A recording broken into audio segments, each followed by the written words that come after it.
दीपों से महके संसार, फुलझड़ियों की हो रही झलकार, रंग बिरंगा है आकाश, दीपों की जगमग से आज। नमस्कार, मैं हूं अंजलि सिंह। दिवाली की आप सभी को बहुत बहुत शुभकामनाएं। नरक चतुर्दशी यानी छोटी दिवाली, कार्तिक मास के कृष्ण पक्ष की चतुर्दशी को नरक चतुर्दशी कहा जाता है। पौराणिक मान्यताओं के अनुसार इस दिन मृत्यु के देवता यमराज की पूजा विधि विधान से की जाती है। दिवाली से एक दिन पहले आने के कारण इस त्योहार को छोटी दिवाली भी कहा जाता है। मान्यता है कि नरक चतुर्दशी के दिन नदी में स्नान करने से इंसान को यमलोक के दर्शन नहीं करने पड़ते हैं। छोटी दिवाली को नरक चतुर्दशी, काली चौदस, यम चतुर्दशी, रूप चतुर्दशी या रूप चौदस के नाम से भी जाना जाता है। क्या है नरक चतुर्दशी का महत्व? कैसे इस दिन पूजा करने से आपको आरोग्य और धन मिलेगा, आपको बताएंगे। पूजा का पूरा विधि विधान, किस उपाय से होगी आपकी सारी मनोकामनाएं पूरी। हमारे साथ हैं आचार्य संजीव अग्निहोत्री जी। आचार्य जी, आपका बहुत बहुत स्वागत है। जी नमस्कार, राधे राधे जी। पंडित जी, चूंकि हम बात कर रहे हैं नरक चतुर्दशी की, छोटी दिवाली की, तो सबसे पहले तो हम जान लेते हैं कि आखिरकार नरक चतुर्दशी क्यों मनाई जाती है, क्या महत्व है इसका, और सबसे पहले पूजा का विधि विधान और शुभ मुहूर्त क्या रहेगा। बिल्कुल। देखिए, नरक चतुर्दशी या रूप चतुर्दशी इसको कहते हैं, इसका बड़ा महत्व है। कार्तिक मास में दीपदान का बड़ा महत्व है और दीपों से ही इस पर्व को कहते हैं दीपावली। अब बड़ी दिवाली हो या छोटी दीपावली हो, ये बड़ा महत्वपूर्ण, या धनत्रयोदशी हो, और यूँ तो शरद पूर्णिमा से ही दिवाली का प्रारंभ हो जाता है। हमारे बंगाल के लोग उसी को दीपावली मानते हैं, जो बहुत ही उत्तम ये, क्योंकि पूरा महीना ही बड़ा उत्तम है। और इसमें रूप चतुर्दशी, नरक चतुर्दशी की अगर बात करें तो ये बहुत ही महत्वपूर्ण पर्व है देवी जी, और इस पर्व को बड़े विधि विधान से, बड़े तरीके से करना चाहिए। और आज के पर्व में भी अगर आप कोई भी पूजा करते हो, जब करते हो, तब करते हो, तो ये तीनों जो रात्रियां हैं, ये अपने आप में सिद्धि प्रदान करने वाली हैं। ये आपके जीवन को जागृत करने वाली हैं, क्योंकि जागृत जीवन वही होता है देवी जी जहां पर दीप प्रज्वलन होता है। तो दीपों का बड़ा महत्व है। जो लोग कार्तिक में दीप प्रज्वलन करते हैं और मिट्टी के पात्र में, मिट्टी के जो दीवले होते हैं उन्हीं में दीप प्रज्वलन करना चाहिए, या फिर चांदी का हो, तांबे का, पीतल का हो, इन सब में दीप प्रज्वलन अवश्य करना चाहिए। कई बार लोग कैंडल, मोमबत्ती जलाते हैं तो उससे प्रकाश तो होता है, लेकिन जो दीप दान का जो महत्व है वो, उससे कोई आपको पुण्य नहीं मिलता है।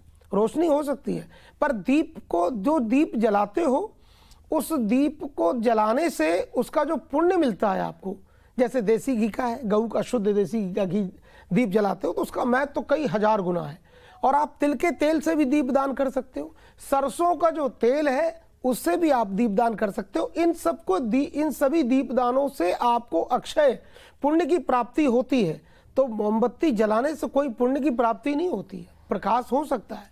तो इसलिए सरसों का तेल या तिल का तेल या फिर देसी घी में दीप दान करना चाहिए। मिट्टी के दीवले होने चाहिए, तो इससे बहुत अच्छा होता है।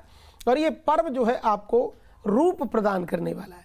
जी बिल्कुल। लेकिन चूंकि आप दीपदान की बात कर रहे हैं, दिए जलाने की आप बात कर रहे हैं, अब शुभ मुहूर्त पे मैं आऊंगी, लेकिन अगर बात करें हम आचार्य जी, कितने दिए हमें इस दौरान जलाने चाहिए, प्रज्वलित करने चाहिए, और कहाँ कहाँ? चूंकि कहते ये है कि घर के मुख्य द्वार पर एक दिया जरूर प्रज्वलित करना चाहिए, और घी का दिया और साथ ही तेल के दिए कहाँ जलाएं, कितने जलाएं?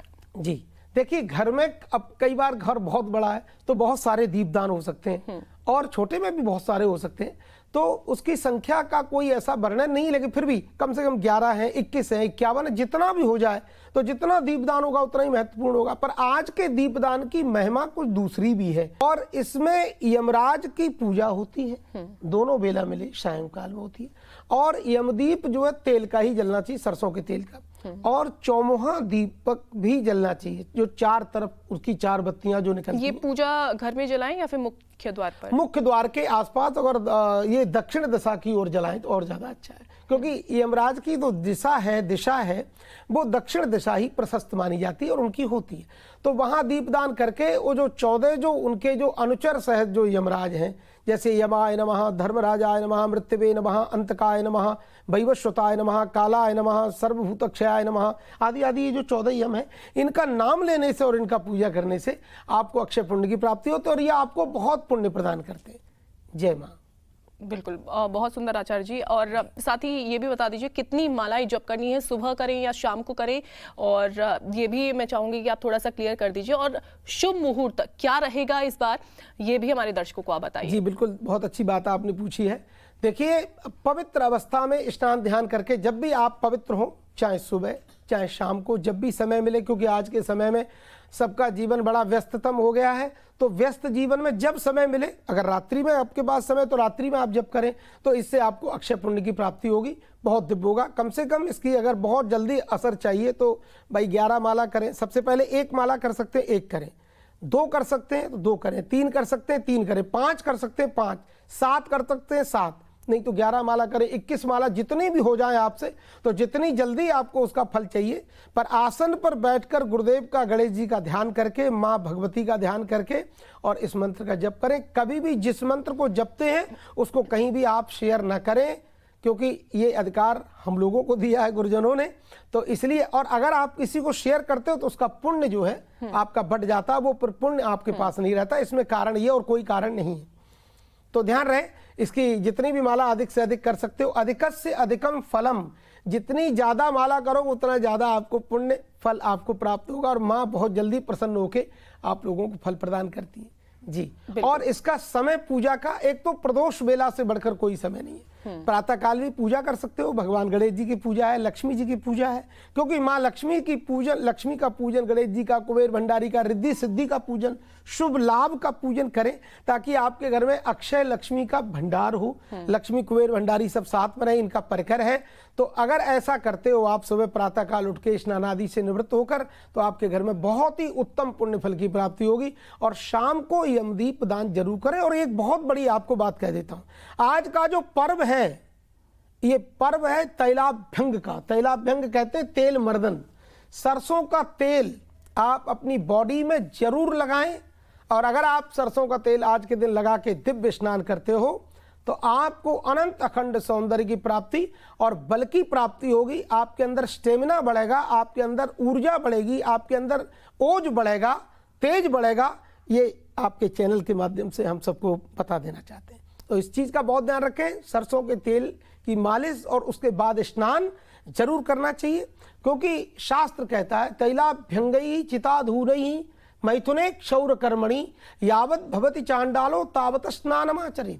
व्यक्ति सरसों का तेल लगा के जब तक स्नान नहीं करता है तब तक वो चांडाल बना रहता है। तो सरसों का तेल जब भी लगाएं शरीर में, उसके बाद स्नान जरूर करना चाहिए। और भी बातें हैं, घर में स्त्री प्रसंग होता है, उसके बाद भी जब तक स्नान नहीं करते तब तक चांडाल रहते हैं। स्मशान में जाके हम जला के आते हैं किसी को, और उसके बाद भी जब तक स्नान नहीं करते तब तक व्यक्ति चांडाल रहता है। तो इन 3-4 कर्मों के बाद में स्नान अवश्य कर लेना चाहिए। इससे आपके शरीर की, आपके जीवन की शुद्धि हो जाती है जी। बिल्कुल। और साथ ही साथ इस दिन अगर हम इस खास मौके पर बात करें आचार्य जी, तो किन और खास बातों का ध्यान रखना चाहिए? कौन सी ऐसी चीजें हैं जिनको करने से बचना चाहिए, ताकि हमें धन और आरोग्य की प्राप्ति तो होती रहे और साथ ही माता लक्ष्मी की कृपा सालों साल बरसती रहे? जी, बहुत बढ़िया बात आपने पूछी है। देखिए, इसमें एक तो कभी किसी को अवॉइड ना करें, किसी का विरोध ना करें, किसी से लड़े नहीं। और क्योंकि पर्व सुख शांति समृद्धि देने वाले हैं, और जितना शांति से आप अपने घर रह करके भगवान गणेश जी का, लक्ष्मी जी का, कुबेर भंडारी, रिद्धि सिद्धि, इनका पूजन करेंगे आप शांति से, और सबके साथ सौहार्द का व्यवहार करेंगे, तो लक्ष्मी बढ़ेगी। और जितनी लक्ष्मी खर्च करोगे आज के पर्व में, बहन बेटियों को दोगे, गुरुजनों को आप दोगे, तो उतनी ज्यों खर्च है त्यों त्यों बढ़े। ये लक्ष्मी जी का स्वभाव है। आप जितना खर्च करोगे, लेकिन शुभता में, ये नहीं कि आप कहीं किसी को कुछ कर रहे हो, कहीं किसी को वो कर रहे हो, अपव्यय कर रहे हो। अपव्यय नहीं, इसमें आप किसी गरीबों को कुछ दे रहे हो तो बहुत अच्छी बात है। बहन बेटियों को आप अनुदान दान कर रहे हो तो बहुत अच्छी बात है। अपने बुजुर्गों के लिए दिव्य दिव्य सुंदर वस्त्र पहना रहे हो तो ये सब बहुत अच्छा, आपके लिए पुण्य की प्राप्ति होगी। तो इसमें बचना चाहिए, और गलत चीजें सेवन करने से बचना चाहिए। पर्व काल में ये जो आप कई बार लोग गलत चीजों का सेवन, जैसे लहसुन प्याज का सेवन करते हैं, या और जो मीट मच्छी जो इस तरह की चीजें खाते हैं, तो अगर आप ऐसा करते हो तो देवता लोग आपके घर का भोग सामग्री ग्रहण नहीं करते हैं। ये आपकी अवमानना कि आप खाते हो, ठीक है, हम विरोध नहीं करते, पर ये चीजें नहीं होनी चाहिए। बहुत से लोग ये कहते हैं कि हम लक्ष्मी जी को चाहते हैं। लक्ष्मी जी को कौन नहीं चाहता है? लक्ष्मी जी सागर से निकली तो लिखा है कि असुरा असुर मानवा, असुर दानव यक्ष नाग किन्नर सब दौड़ पड़े, लक्ष्मी को हम लेंगे। भगवान ने कहा सावधान, अगर आपने इस तरह का कोई व्यतिक्रम किया तो महायुद्ध हो जाएगा। इसलिए ये देवी जी जिसके गले में माला पहना देंगी और वही इनका बर दूल्हे सरकार होगा। तो सब शांत होकर बैठे। लक्ष्मी जी ने भगवान नारायण का ही वर्ण किया, क्योंकि लक्ष्मी तो केवल नारायण की है और किसी की हो नहीं सकती जी। तो इसमें बहुत ध्यान रखें, अपने बुजुर्गों का मान सम्मान करें, अपनी बहन बेटी का सम्मान करें और शाम को यम दीपदान बड़े भाव से करें और हाथ जोड़ें कि प्रभु हमारा वर्ष पर्यंत ये जीवन, हमारा सब परिवार ठीक से चलता रहे, किसी प्रकार का कोई झगड़ा, कोई व्यतिक्रम ना हो, कभी किसी से लड़ना तो चाहिए ही नहीं और शांति का वातावरण दें। तो जिस घर में शांति और स्वच्छता होती, पवित्रता, सफाई होती है, तो उस घर में लक्ष्मी हमेशा आके वास करती, ऐसा शास्त्रों में लिखा हुआ है। बिल्कुल। और आचार्य जी, कहा भी जाता है कि जैसे जैसे दिवाली नजदीक आती है उससे पहले घरों की जो साफ सफाई है वो होना शुरू हो जाती है, घर को स्वच्छ किया जाता है। अब हम जान लेते हैं कि आखिरकार माँ लक्ष्मी को प्रसन्न करने के लिए कौन सा पूजा ऐसा विधि विधान है, पूजा का विधि विधान क्या रहेगा, किन बातों का ध्यान रखना चाहिए और क्या कोई ऐसा खास मंत्र है जिससे माँ लक्ष्मी को खुश किया जा सकता है? वाह, क्या बात है।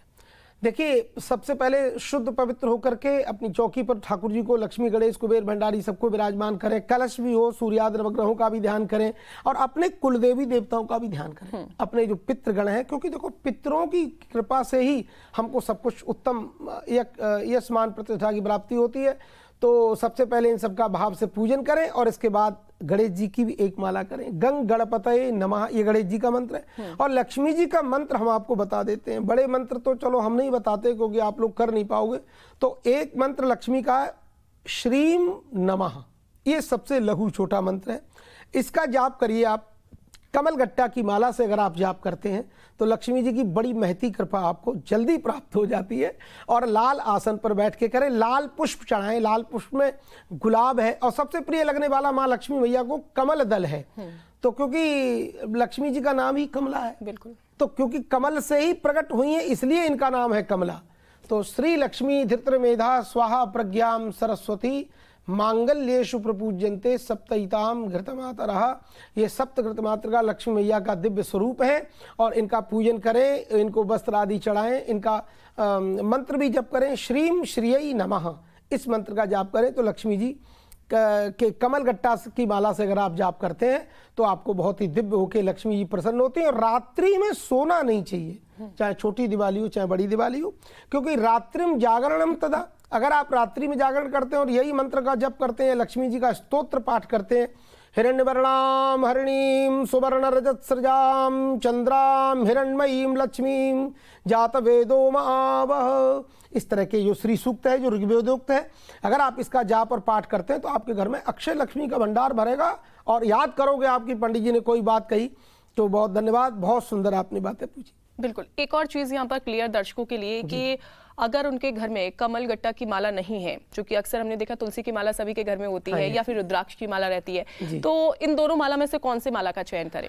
तो इसमें लाल चंदन की माला भी होती है, अगर वो है तो ठीक है, नहीं है तो इन केस इमरजेंसी तुलसी की माला से जाप आप कर सकते हो, क्योंकि तुलसी भगवान को बहुत प्रिय है। तो भगवान की प्रिया जी है तो वो भी, उनके लिए भी उस पर जप हो सकता है।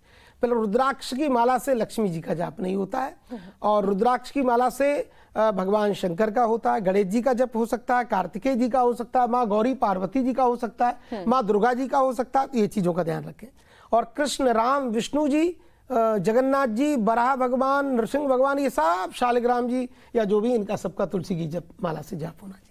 बिल्कुल बिल्कुल, बहुत ही सुंदर और बहुत ही क्लियर शब्दों में आपने बताया कि कौन सी माला हमें पूजा में किस भगवान के लिए चुननी चाहिए। क्योंकि अब आचार्य जी हम ये भी कहते हैं कि इस दिन अगर किसी पवित्र नदी में स्नान कर लिया जाए तो उससे पुण्य फल की प्राप्ति होती है, उसका क्या महत्व है, क्यों आखिरकार करना चाहिए? बिल्कुल बिल्कुल, देखिए किसी भी नदी में स्नान जब करने आप जाते हो तो माँ गंगा जी और जो भी नदियाँ बड़ी प्रसन्न हो जाती हैं और आपके समस्त पापों को प्रक्षालन कर देती है। तो जब आप ये विचार करते हो कि हम गंगा स्नान जाएंगे तो उसी समय आपके पाप रोना प्रारंभ कर देते हैं, इतना डर जाते हैं गंगा जी के प्रभाव से। क्योंकि गंगा जी कोई साधारण कोई नदी नहीं समझो, गंगा जी अरे साक्षात मेरे साक्षात सर्वेश्वर श्री राधा माधव प्रभु के चरणों से निकली है गंगा। कहते नहीं है चरणों से निकली गंगा प्यारी, जिसने सारी सारी दुनिया तारी, उन चरणों को मैं शीश नवाऊं, श्री बांके बिहारी तेरी आरती गाऊं।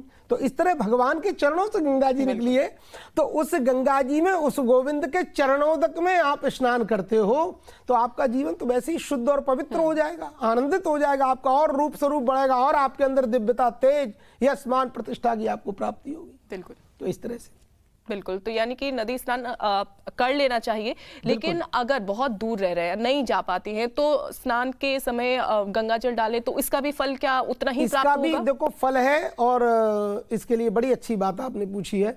मैं आपसे कहना चाहता हूं आपके माध्यम से कि अगर आपके घर में गंगा जल है तो इसमें भी कई बार हम लोग अपराध करते हैं। तो सबसे पहले अपनी बाल्टी या अपना जो भी टब है उसको धोएं, स्वच्छ करें और सबसे पहले उसमें गंगा जल पधराएं। पहले गंगा जल। अच्छा, ये इन बातों का ध्यान रखना बिल्कुल है, क्योंकि पहले क्या करते हैं, बाल्टी में पानी तो भर लेते हैं, ये गंगा जी का अपमान है, फिर ये गंगा जी का, ठाकुर जी का अपमान है, ये ऐसे चलेगा नहीं। पहले आप गंगा जी को पधारें, ठीक है, 1 बूंद, 4 बूंद, 2 बूंद, जितना भी, उसके बाद जल चलाएं और ऐसे करें। अगर मान लीजिए गंगा जल नहीं है घर में तो घबराएं नहीं, तो आप 3 बार गंगा जल को ढक लीजिए हाथों से और ठाकुर जी का स्मरण करते हुए उसमें कहें गंगे गंगे गंगे गंगे, तो उसमें गंगा जी का आह्वान हो जाता है। वैसे तो एक मंत्र भी आह्वान करने का, गंगे च यमुने चैव गोदावरी सरस्वती नर्मदे सिंधु कावेरी जलेस्मिन् सन्निधिं कुरु। हे गंगा जी, हे नर्मदा जी, हे कावेरी, हे समस्त सागर, हे वेद, आप आके इस गंगा जल में, हम इस जल में आपका आह्वान करते हैं तो सभी तीर्थ, सभी गंगा जल उसमें हो जाता है। बिल्कुल। ऐसा हमारे सनातन धर्म की जो उत्तम मान्यताएं हैं, ऐसी मान्यताएं संपूर्ण सृष्टि में किसी धर्म में आपको नहीं मिलेंगी। इसलिए सनातन धर्म सदैव सनातन है और इसका कोई काउंटिंग नहीं कि कितने करोड़ वर्षों से, अरब वर्षों से, ये सब लाखों करोड़ों वर्ष पहले लिखी हुई बातें गुरुजनों के द्वारा जो मुझे प्राप्त हुई हैं, वो आपके चैनल के माध्यम से आप सभी भक्तों को मैं कहना चाहता हूँ। जी बिल्कुल। दीपदान, चूंकि आपने इससे पहले बातचीत की थी, आपने बताया था कि दीपदान क्यों करना चाहिए, क्या करना, लेकिन इसके पीछे क्या कोई पौराणिक महत्व है? किन बातों का ध्यान हम दीपदान करने के दौरान रखें, ये भी बताइए। देखिए, दीपो ज्योतिर परब्रह्म, दीपो ज्योतिर जनार्दना, दीपो हरतु में पाप, दीप ज्योतिर नमोस्तुते। दीपदान करने से आपके जीवन के समस्त पाप, ताप, संताप ये हरण कर लेते हैं भगवान, और आपके कायाकल्प को बदल देते हैं, और आपके जीवन में एक जन्म नहीं, बहुत से लोग कटाक्ष करते हैं कि सनातन धर्म के लोग कहते हैं 1 जन्म नहीं 10 जन्म सुधर जाएंगे। 10 नहीं, हजारों जन्म सुधर जाते हैं मेरे भाई बहन। ये प्रमाणिकता है कि जो पूर्व जन्म में आपने उत्तम कर्म किए हैं, आज उस जन्म के उत्तम कर्मों की बदौलत आप बड़े बड़े एसीओ में रहते हो, बड़ी बड़ी कारों में चलते हो, लग्जरी आप जीवन जी रहे हो। ये आपके उत्तम पुण्य का प्रभाव है। और नहीं तो आपसे मैं कहना चाहता हूं कि क्या तमाम लोग झुग्गी झोपड़ी में नहीं रहते हैं? क्या कुत्ते जो है बड़ी बड़ी लग्जरी गाड़ियों में नहीं घूमते, जिन गाड़ियों में आप छू नहीं सकते हो, ऐसी ऐसी महंगी करोड़ों अरबों की गाड़ियों में घूमते? तो ये उनका पुण्य प्रभाव है। बिना पुण्य के, बिना प्रारब्ध के आपको लग्जरी लाइफ मिल जाए या बहुत आपका उत्तम जीवन हो जाए, ये पॉसिबल नहीं है। इसलिए सुकृत पुण्य करने से ये जन्म, इस जन्म में सुख तो मिलेगा ही। सत्यनारायण कथा में लिखा है ना, ये लोके सुखम भुक्त्वा परलोक गतस्तथा। अरे इस शुभ कर्म करोगे, पुण्य में कर्म करोगे, दीपदान करोगे तो एक जन्म नहीं, हजारों जन्म तक आपके जीवन में कभी प्रकाश नहीं, कभी अंधेरा नहीं होगा, कभी अंधकार नहीं होगा, सदैव प्रकाश बना रहेगा। और कहीं कार्तिक के महीने में आपने दीपदान किए तो मेरे भाई करोड़ों जन्म संभल जाएंगे। आपको बता दे रहा हूं, दीपदान का बड़ा महत्व है। दीपो हरतु में पापो, दीप ज्योतिर नमोस्तुते। इसलिए दीपक को पूजन करें, प्रणाम करें, रोली चावल पुष्प आदि चढ़ा के दीपक का पूजन होता है। और दीपक हमारा विटनेस है। जब भी आपने देखा होगा हम आचार्य लोग पूजा करते हैं तो दीपक जरूर जलाते हैं, क्योंकि हमने शुभ कर्म, पूजन कर्म किया। किसकी सन्निधि में किया? बोले विटनेस के रूप में साक्षात भगवान चंद्रमा है, साक्षात पृथ्वी है, साक्षात सूर्य है, साक्षात दीपनाथ भैरव है।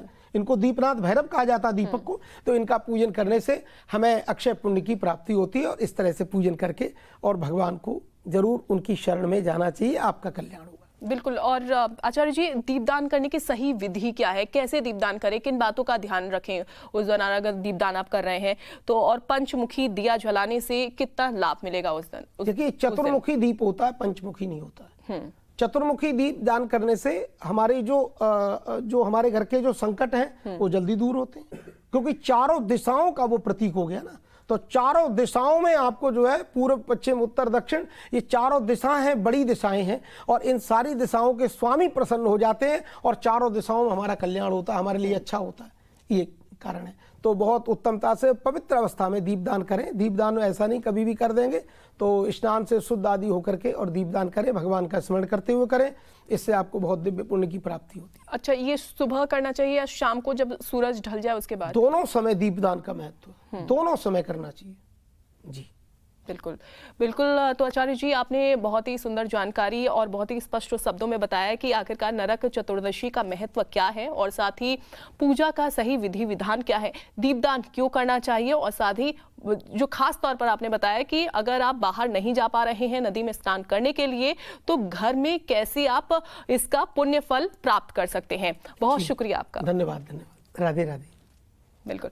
और इसी के साथ हमारी इस खास पेशकश में फिलहाल के लिए बस इतना ही।